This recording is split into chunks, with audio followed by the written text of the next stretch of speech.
नमस्कार विद्यार्थी मित्रांनो, आज आपण इयत्ता 7वी गणित या विषयातील पान नंबर आपण अपूर्णांक हा घटक आज आपण शिकणार आहोत. पान नंबर सर्वांनी पान नंबर 80 काढायचंय.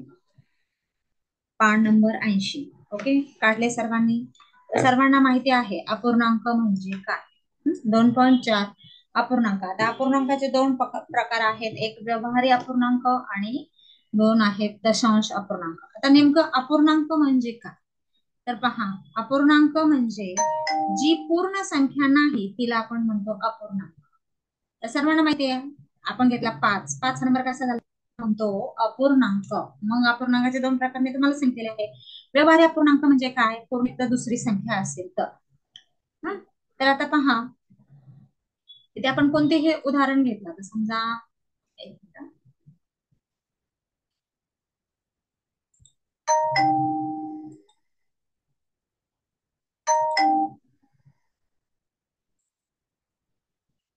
आता आपण घेतली ही दोन संख्या काय झाली, पूर्ण झाली. पण याच्या छेदात शून्य व्यतिरिक्त आपण कोणताही अंक घेतला, 4, 5, 6, 7, 8 कोणताही घेतला तर त्याला म्हटलं जातं व्यवहारी अपूर्णांक. आता किती एखाद्या वस्तूचे काही समान भाग करून त्यातील काही भाग कडून मूळचा वस्तूचा कितवा हिस्सा आहे हे दर्शवण्यासाठी अपूर्णांकाचा वापर केला जातो. मग अपूर्णांकावरील जी आडवी ही जी रेष असते त्याला आपण छेद म्हणतो. ही आडवी रेषा आहे. आडव्या रेषेच्या वर जो काही अंक असतो तो असतो त्याला म्हणतात अंश. काय म्हणतात? अंश.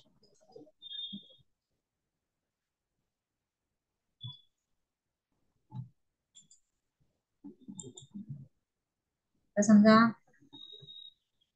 ही रेष आहे, रेषेच्या वर जो काही अंक असतो त्याला म्हटलं जातं अंश. व्यवस्थित येत नाहीये.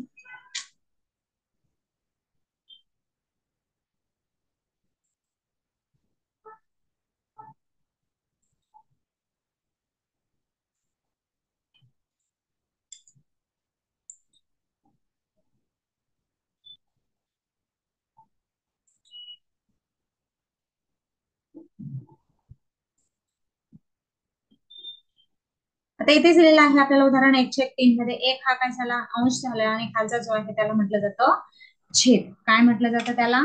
छेद. आता छेद म्हणजे काय, वस्तूचे केलेले एकूण भाग. समजा किती छेद दिलेले आहे आपल्याला इथे, आणि एकूण समान भाग, आणि अंश म्हणजे त्यातील घेतलेले काही भाग. ओके, समजले सर्वांना? आता पाहिलं आपण इथे काय झालेलं आहे, एखादी वस्तू घेतली म्हणजे छेद म्हणजे वस्तूचे किती भाग समान केले, तर 3 केले. ओके, आणि 3 समान भाग केले, त्या समान भागापैकी घेतलेला एक हा झाला अंश. आता व्यवहारी अपूर्णांकातील छेद सारखा असून अंश वेगळा असल्यास ज्याचा अंश मोठा तो अपूर्णांक मोठा. बघा, छेद जर सारखे असतील तर ज्याचा अंश मोठा तो अपूर्णांक मोठा. मग व्यवहारी अपूर्णांकात अंश सारखे असून छेद जर निराळे असतील तर ज्याचा छेद मोठा तो अपूर्णांक लहान असतो. ओके, समजले सर्वांना? आता व्यवहारिक अपूर्णांकाचे अंशास व छेदास समान शून्योत्तर भागसंख्येने भागल्यास किंमत बदलत नाही. आता आपण समजा घेतला इथे 2/3 हा अंक घेतला. आता ह्या संख्येला आपण एकाच संख्येने गुणायचा. 2 ने गुणलं, खाली सुद्धा आपल्याला 2 ने गुणायचं आहे, तर काय येणार आहे, 4/6. म्हणजे 2/3 सममूल्य अपूर्णांक आहे 4/6. ओके, किंवा समान. आता आपण एक उदाहरण घेतलं 15/24. आता ह्या संख्येला एकाच संख्येने आपण जर भागलं, समजा 3 ने भागलं, चालत नाही आज, तर 3×5=15 आणि 3×8=24. 5/10 हा तिचा झाला सममूल्य अपूर्णांक. ओके, म्हणजे समान शून्योत्तर संख्येने गुणल्यास किंवा तिला भागल्यास तिची किंमत बदलत नाही, त्यालाच आपण सममूल्य अपूर्णांक असं म्हणतो. आता अंशाधिक अपूर्णांक म्हणजे काय, व्यवहारी अपूर्णांक छेदापेक्षा जर अंश मोठा असेल तर त्याला आपण म्हणतो अंशाधिक अपूर्णांक, आणि ज्याचा छेद मोठा असतो त्याला म्हटलं जातं छेदाधिक अपूर्णांक. आता अंशाधिक अपूर्णांकाची किंमत 1 पेक्षा अधिक असते, आणि अंशाधिक अपूर्णांकास पूर्णांक युक्त अपूर्णांकाचे रूपांतर देखील करता येते. आता व्यवहारी अपूर्णांकात अंशापेक्षा छेद मोठे असतात, आपण त्याला काय म्हणतो, छेदाधिक अपूर्णांक. आता जो अपूर्णांक पूर्णांक संख्या व अपूर्णांक मिळून होतो त्याला म्हटलं जातं मिश्र अपूर्णांक. आता आपण इथे पाहूया, 2/2.3/4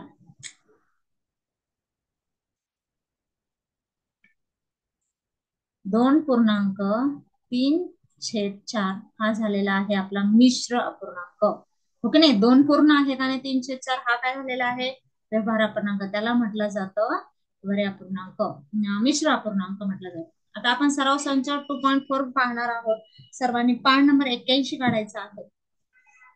बघा, पहिला प्रश्न आहे, 11/4, 5/4, 13/4 आणि 2/4 या अपूर्णांकापैकी सर्वात लहान व सर्वात मोठा अपूर्णांकाची बेरीज किती. आता याच्यामध्ये तुम्हाला सांगितलेलं आहे, छेद जर सारखा असेल, ज्याचा अंश मोठा तो मोठा, ज्याचा अंश छोटा तो छोटा. मग सर्वात मोठा कोणता येणार आहे, 13/4, आणि सर्वात लहान कोणता येणार आहे, 2/4.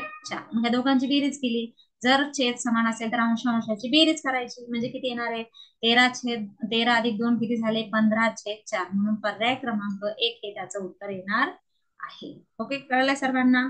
पुढे 9/5, 10/5, 12/5, 18/5 या अपूर्णांकापैकी सर्वात लहान आणि सर्वात मोठ्या अपूर्णांकाची बेरीज किती. आता सांगितलं होतं, ज्याचा अंश मोठा तो मोठा. मग कोण मोठा आहे, 18/5. कोण लहान आहे, 9/5. सर्वांचे छेद सारखेच आहे म्हणून बेरीज करा. मग किती बेरीज येते, 98 किती झाले, 27. आणि अपूर्णांकाचा छेद जर समान असेल तर तेवढाच तो घ्यायचा असतो. ओके, 27/5.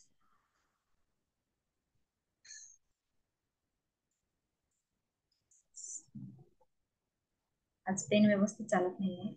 27/5. ओके, तर आपल्या याचे उत्तर किती येणार आहे, पर्याय क्रमांक 2, 27/5. 8-3, 8/5 वजा 3/5. आता छेद समान असेल तर आपल्याला काय करायचे, वरच्या अंशाची फक्त वजाबाकी करायची. 8 मधनं 3 गेल्यावर किती राहतात, 5. बघा, 8 मधनं 3 गेल्यावर राहतात 5, आणि छेद समान आहे म्हणून तसंच ठेवायचं. आता याला अतिसंक्षिप्त रूप द्यायचे, 5/1 5. तर काय येणार आहे, पर्याय क्रमांक 2. आता 9/10 वजा 4/10, मग सेम छेद काय राहणार आहे, तोच राहणार आहे. ओके, 9मधनं 4 वजा केले तर किती राहणार आहे, 9मधनं 4 वजा केल्यावर 5. आता हे 5/10 येतं, जर समजा उत्तर येत नसेल तर मग आपण काय करायचं, त्याला सिम्प्लिफिकेशन द्यायचं. 5/1 5, 5/2 10. म्हणजे आपलं उत्तर काय आलेलं आहे, 1/2. पर्याय क्रमांक 3. नंतर प्रश्न 5वा आहे, 3/5, 4/5, 2/5 आणि 9/5 यापैकी सर्वात मोठा अपूर्णांक कोणता. ज्याचा अंश मोठा तो मोठा. मग सगळ्यात अंश मोठा कोणता आहे, 9/5. म्हणून पर्याय क्रमांक 4. खालील अपूर्णांकातील समच्छेद अपूर्णांकाचा गट कोणता. समच्छेद म्हणजेच काय, समानछेद कुठला आहे, तर पर्याय क्रमांक 3.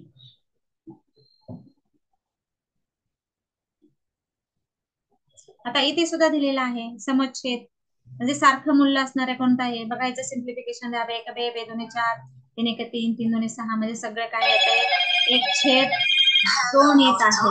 1/2 येत आहे, म्हणून पर्याय क्रमांक 1. प्रश्न 8वा आहे, 8/12चा सममूल्य अपूर्णांक खालीलपैकी कोणता नाही. मग 5/12चा सममूल्य अपूर्णांक खालीलपैकी कोणता नाही. सममूल्य अपूर्णांक म्हणजे काय, शून्य तर कोणत्याही एकाच संख्येने छेदाला किंवा अंशाला गुणलं. आता बघा, इथे 5×4 = 20 आणि 12 किती, 48. म्हणजे हा सममूल्य अपूर्णांक आहे, नसलेला विचारलेला आहे. परत इथे बघा, 5×3 = 15, 12×3 = 36, हाही सममूल्य अपूर्णांक आहे. आता 5×5 = 25, 12×5 = 60. बघा, अंशाला सुद्धा 5 आणि छेदाला सुद्धा 5. मग इथे 25 आणि 60. शेवटचा आहे 5×1 = 5, मग 12×1 = 12. कोणता सममूल्य अपूर्णांकाने एकाच संख्येने जर आपण त्याला गुणलं तर काय येते, इथे 12 यायला हवं होतं पर्यायामध्ये. तर पर्याय क्रमांक 4 हा सममूल्य अपूर्णांक नाही. 12/10चा सममूल्य अपूर्णांक लिहा, म्हणजे कोणते दोन्ही अंशाला आणि छेदाला एकच संख्येने गुणायचा आहे. मग आता इथे गुणता येईल का, गुणलं किंवा भागलेलं सुद्धा चालतं, एकाच संख्येने भागलेलं सुद्धा चालतं. 12/10. आता भागिले आपण काय करूया,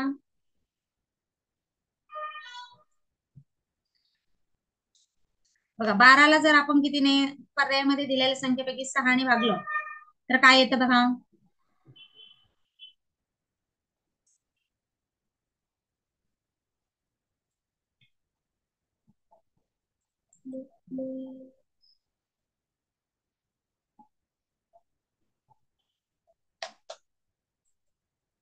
हम्म? तर 12ला 6ने भागलं तर उत्तर अंशामध्ये 2 येतं, आणि 5ने 10ला भागल्यावर अंश किती 2ने भागितल्यावर किती येतं, असणे 2च उत्तर येतं, हो की नाही. म्हणजे सममूल्य अपूर्णांक येणार आहे पर्याय क्रमांक 1, 6/5.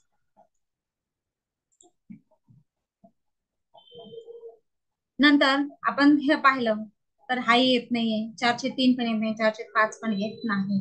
3/11चा सममूल्य अपूर्णांक कोणता, एका संख्येने गुणायचे किंवा भागायचे. आता 3ला 2 येणार पण 11 2 22, 22 येत नाहीये. 60, 3ला कितीने 20ने गुणलं तर किती येतात, छेदात सुद्धा गुणिले 20ने गुणले तर किती येतात, 2 हा अंक लिहिला जात नाही पेनने, तर किती येतात, 11 2 22, म्हणजे 220, आणि 30 2 60. ओके. त्यानंतर 3 त्रिक 9, 11 त्रिक 33, हाही नाहीये. पुन्हा 3 × 18, 11 8 88, हेही नाही. मग पर्याय क्रमांक म्हणजे एकाच संख्येने अंशाला आणि छेदाला गुणलं गेलं पाहिजे किंवा भागलं गेलं पाहिजे. 3/4, 3/13, 3/11 आणि 3/8 यापैकी सर्वात मोठा अपूर्णांक कोणता. आता 3/4, 3/13 आणि 3/11, 3/8 यापैकी सर्वात मोठा अपूर्णांक कोणता आहे. आता छेद जर आपला मगाशी छेद सगळे सारखे होते म्हणून जमलं, पण जर छेद सारखे नसले तर मग काय करायचंय, भागाकार करायचंय. करा मग भागा, 4ने 3ला भागा करून पाहिजे आहे, 4ने 3ला भागून बघायचं आहे, किती येणार उत्तर.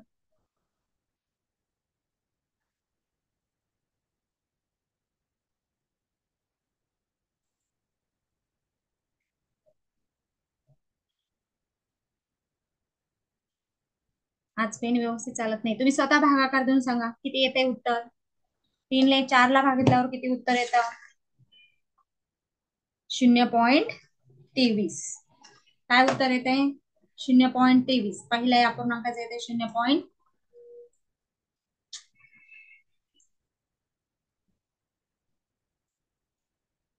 0.23. इथे 2 दिसत नाही व्यवस्थित. नंतर 3/13ला भागून पहा किती येतं, 3/13ला भागिल्यानंतर 0.37. नंतर 3/8ला भागून पहा किती येतं, 0.27. आणि 3/11ला भागून पाहिल्यावर उत्तर किती येतं,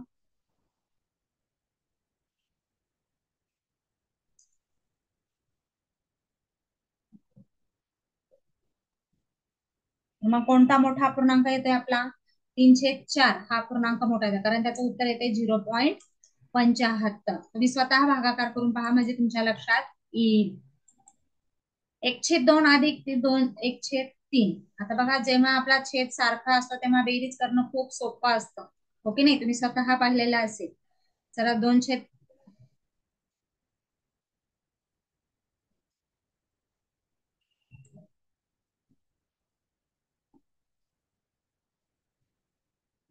तर आपली इथे बेरीज सारच आहे, अंशाची बेरीज करायची 4 आणि खाली छेद तसाच ठेवायचा. ओके. तर इथे मात्र आपले काय आहे, अंश भिन्न आहेत, मग काय करायचंय, छेदांचा गुणाकार करायचा. 3 दुणे 6 आणि क्रॉस मल्टिप्लिकेशन म्हणजे तिरकस गुणाकार, 3 एके 3 आणि 2 एके 2. उत्तर काय येते आपलं, 5/6. मग कोणतं ऑप्शन आहे, पर्याय क्रमांक 4 हे ऑप्शन आहे आपलं, 5/6.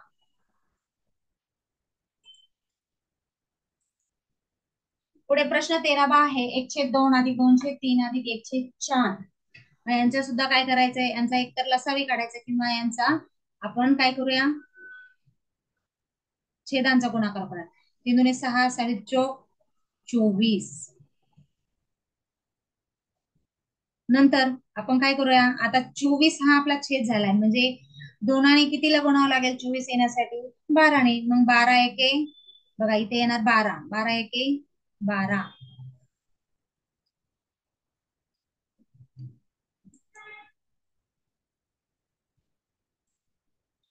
12 एके 12. नंतर येणार आहे 3. 24 येण्यासाठी काय करावं लागेल, 3 8 24. नाही या दोनाला कशाने गुणावं लागेल, 8ने. 8 दुने 16. मग इथे येणार आहे आपले 16.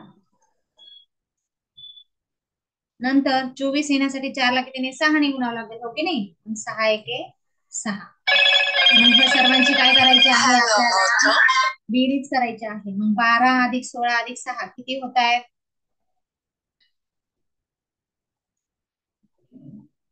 34/24. याला सिम्प्लिफिकेशन द्यायचं, हो की नाही. कशाने भाग जाईल बरं, 2 आणि 2, बेक बे बेसाती 14, बेक बे बेदुने 4. आपलं उत्तर काय येते, पर्याय क्रमांक 4, 17/12.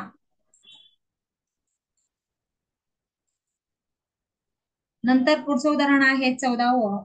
5-30 एक असेल तर स्टारच्या जागी काय आहे.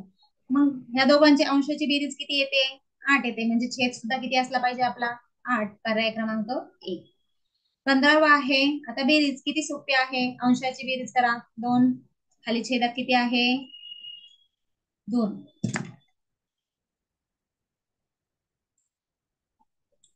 छेदात आहे 2. मग सिम्प्लिफिकेशन द्या, काय येणार आहे, बे के बी. पर्याय क्रमांक 1. नंतर 16वा आहे, 4/5, 9/5, 3/5 आणि 8/5 यापैकी सर्वात लहान अपूर्णांक कोणता. म्हणजे ज्याचा अंश लहान तो लहान. मग कोण आहे लहान, 3/5. छेद सर्वांचे सारखे आहेत म्हणून ना. प्रश्न 17वा, 2/8, 9/8, 1/8 आणि 2/8 सर्वात मोठा अपूर्णांक. छेद समान असतील, ज्याचा अंश मोठा तो मोठा. मग कोण आहे मोठा, 9/8. आता बेरीज 3/9 अधिक 4/9, अंशाची बेरीज करा, छेद खाली ठेवा. मग 3 आणि 4 किती येतात, 7. 2/7 अधिक 5/7 बेरीज किती येणार आहे, 2 आणि 5 7 आणि छेदामध्ये 7. मग हे सिम्प्लिफिकेशन केल्यानंतर उत्तर येणार आहे आपलं 1. पर्याय क्रमांक 2. 4/8 अधिक 2/8 म्हणजे किती येणार आहे, 4 आणि 2 6, खाली येणार आहे 8. पर्याय क्रमांक 1. ओके, समजलंय सर्वांना. यानंतर आपण पाहणार आहोत 2.5 दशांश अपूर्णांक. आता आपण अपूर्णांकाचा पहिला प्रकार पाहिला, व्यवहारी अपूर्णांक. दुसरा प्रकार आपण अभ्यासणार आहोत, दशांश अपूर्णांक.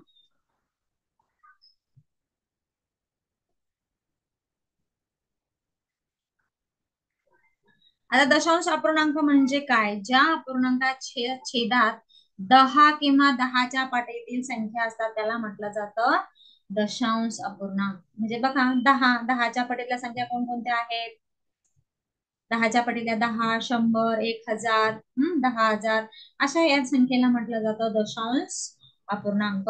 मग दशांश अपूर्णांक संख्येला 10, 100, 1000 ने जर या घाताने गुणले असता, गुणाकारात तेच अंक क्रमाने येतात. परंतु दशांश चिन्ह 1 वर जेवढे शून्य असतील तेवढे स्थाने उजवीकडे सरकतात. आता बघा इथे काय दिलेलं आहे आपल्याला,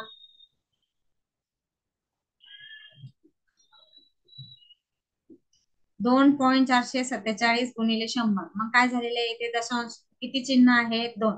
मग 2 स्थान काय होणार आहे, उजवीकडे सरकणार. मोजा 1 2. मग कुठे येणार आहे, 245.7 ला येणार आहे.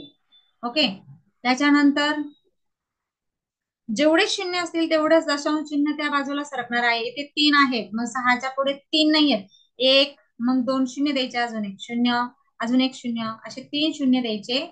मग लक्षात येतात. ओके, आता दशांश अपूर्णांक संख्येला 10, 100 आणि 1000 ने जर भागलं तर काय होतात, यांच्याकडे कसे उजवीकडे सरकतात, इकडे कसे होतात, डावीकडे सरकतात. भागताना ते काय होतं, डावीकडे सरकतात. ओके, आता बेरीज वगैरे करताना काय करायचं आहे आपल्याला, तर बेरीज करताना जेवढे पॉइंटच्या खाली पॉइंटच आला पाहिजे. आता आपल्याला सांगितलं 9.5 अधिक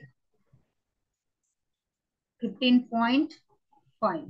मग अशा वेळेस बेरीज करताना उभ्या मांडणीने बेरीज करायची. आता मी इथेच डायरेक्ट करते. पॉईंटच्या खाली पहिला पॉईंट मांडून घ्यायचा.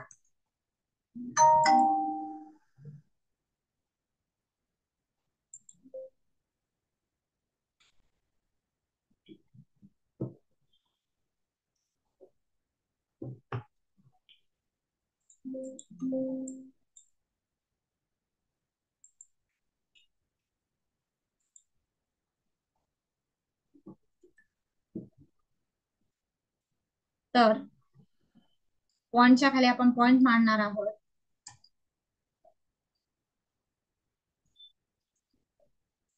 $15.5.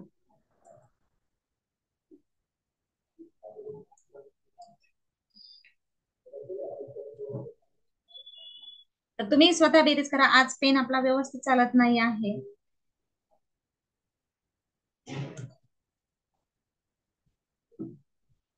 $15.5. मग पॉईंटच्या खाली पॉईंट करून आपल्याला काय करायचे आहे, बेरीज करायची. वजाबाकी सुद्धा त्याचप्रमाणे आपल्याला करायचे आहे. जर गुणाकार करायचा असेल तर काय करायचे, अगोदर सरळ संख्येचा गुणाकार करून घ्यायचा आणि पॉईंटच्या पुढे जेवढेच अंक आहेत तेवढे अंक देऊन काय करायचं आहे, तेवढे पॉईंट द्यायचे आहे. पुढे उदाहरण सोडवताना तुमच्या लक्षात येईलच. आता सराव संच आपल्याला काढायचा आहे 2.5. सर्वांनी पेज नंबर 84 काढा. पाठ नंबर 84. इथे गुणाकार दिलेला आहे. 5 गुणिले 0.5 गुणिले 0.005. आता मग असं जर उदाहरण आलं तर सरळ अंकांचा गुणाकार करून घ्यायचा आणि नंतर पॉईंट द्यायचे. आता 5 किती झाले, 25. आणि 25 गुणिले 5 किती उत्तर आलं आपलं, 125. 125 उत्तर आले आपला. मग आता पॉईंट बघायचे. पॉईंट नंतर किती अंक आहेत, इथे 1, 2 आणि 3. मग 3 अंक आहेत, 1, 2 आणि 3. मग इथे पॉईंट द्या.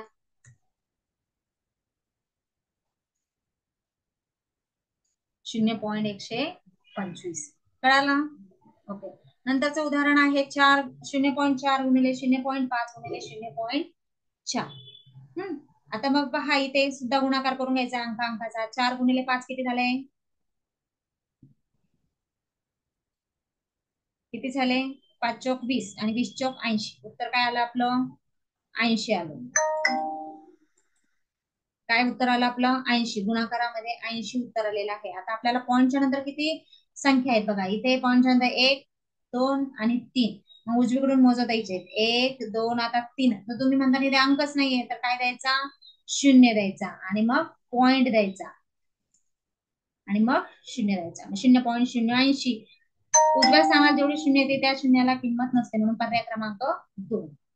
नंतर प्रश्न तिसरा आहे, जर 675 गुणिले 483 बरोबर 3,26,025 तर 6.75 गुणिले 4.83 याचं उत्तर किती आहे. आता उत्तर गुणाकार केल्यानंतर सेमच येणार आहे, फक्त पॉईंट मध्ये फरक येणार आहे. पॉईंट नंतर किती अंक आहेत, 1, 2, 3, 4. मग मोजताना काय करायचं, उजवीकडून मोजत यायचं 1, 2, 3, 4. 32च्या नंतर पॉईंट येणार आहे आपला. बघा कोणत्या अंकामध्ये आहे 32च्या नंतर पॉईंट, मग पर्याय क्रमांक 4. नंतर पुन्हा ते तशाच प्रकारचं उदाहरण आहे पहा. त्या पॉइंट नंतर संख्या मोजायच्या 1, 2, 3, 3. मग बघा 1, 2, 3.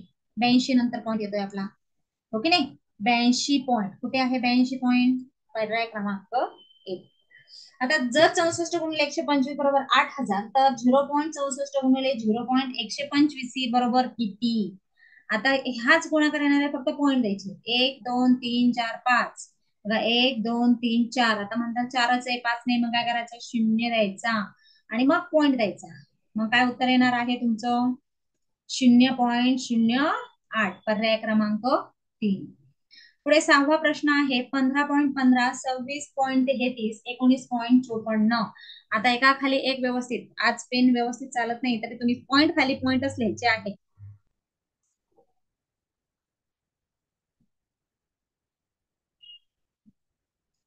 15.15, 26.33,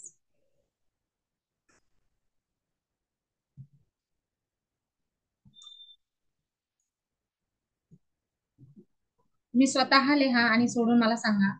नंतर आहे 19.52.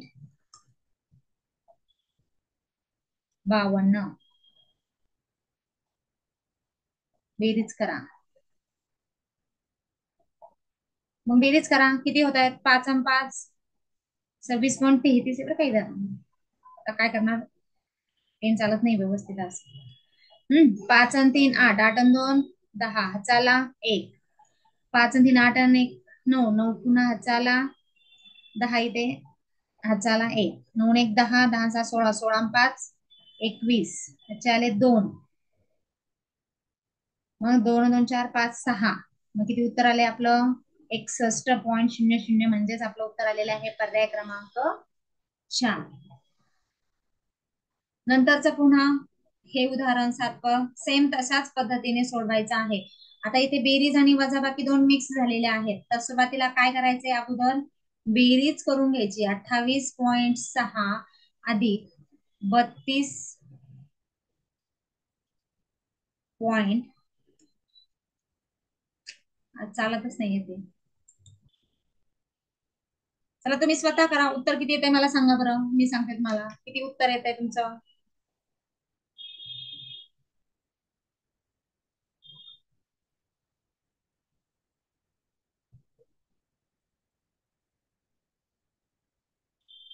28.6 अधिक 32.2 किती आलं?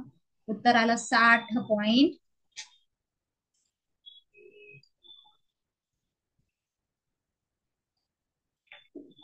ठीक आहे, काय हरकत नाही. आज आपलं उत्तर आलेलं आहे 60.8 वजा, आता नंतर काय दिलेलं आपल्याला? 20.8 वजा बाकी करायचे आहे. बघा वजाचं चिन्ह आहे तिथे.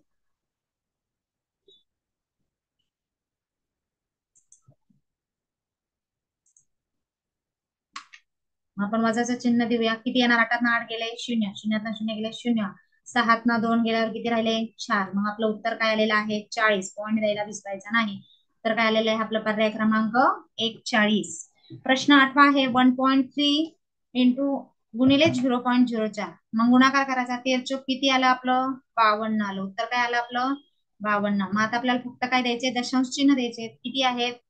पॉईंट नंतर किती दशांश चिन्ह आहेत? 1 2 आणि 3. मग 1 2 3, आता तिसरा अंक नाही म्हणून 0 द्यायचं. मग काय येणार आहे उत्तर आपलं? 0.052. मग पर्याय क्रमांक 1. आता पुढे आहे बघा 9वं उदाहरण. 0.2 गुणिले 0.2, 0.2 गुणिले 0. अगोदर पहिला गुणाकार करून घ्या. बे दुने 4, पॉईंट द्या. किती आहेत पॉईंट नंतर? 2 अंक, 1 2, आणि इथे पण 0 द्या. 0.04 अधिक पुन्हा 4 येणार आहे. आता पॉईंटच्या नंतर चिन्ह किती आहेत? 1 2 3, आता मात्र 3 येतं. 1 2 आणि 3, मग इथे पॉईंट येणार आहे. मग खाली येणार आहे 0.04. किती येते पहा, किती उत्तर येणार आहे आपलं? तर सेम वरचे बेरीज आणि खालची बेरीज सेम येते, म्हणून पर्याय क्रमांक 3. आता पुढचं उत्तर आहे 4 चौक 16. 10वं उदाहरण घ्या. 4 चौक 16. ओके, पॉईंट नंतर किती आहेत? 1 2 3 4, 1 2 3 4, पॉईंट दिला 0 छेद 0.004. आता मग भागाकार करूयात आपण. जर तुम्हाला पॉईंट किती द्यायचे कळाले नाही, की पॉईंट काढायचा आणि मग नंतर द्यायचा. आता आपण पॉईंट काढूया. मग वर्षा अंशातले 0 खाली द्यायचे आणि खालचे वर द्यायचे. आता बघा कसं घ्यायचं. आता 16 घेतले ना, आणि खाली किती घेतले? 14. हा, आता वर किती पॉईंट नंतर किती नंबर आहेत? 1 2 3 4. मग इथे अंशाचे 0 खाली 4 बरं का. 0 किती 0 द्यायचे? 1 2 3 4. आणि वर किती द्यायचे? खाली किती आहेत? 1 2 3, म्हणजे 3 चिन्ह द्यायचे. 1 2 आणि 3. मग करा, कॅन्सलेशन करायचं असतं, मेथड म्हणतात त्याला. 3 0 गेले, हे 3 0 गेले. ओके, इथे 4 आहे, 14 नाही. फक्त 4 4 1 4 4 चौक 16. मग उत्तर काय आलं? 4/10. मग आता आपण कसे देतो पॉईंट?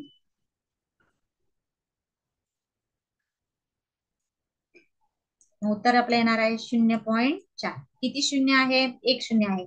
मग पॉईंटच्या नंतर किती अंकावर येणार आहे? तर 0.4 पर्याय क्रमांक 3.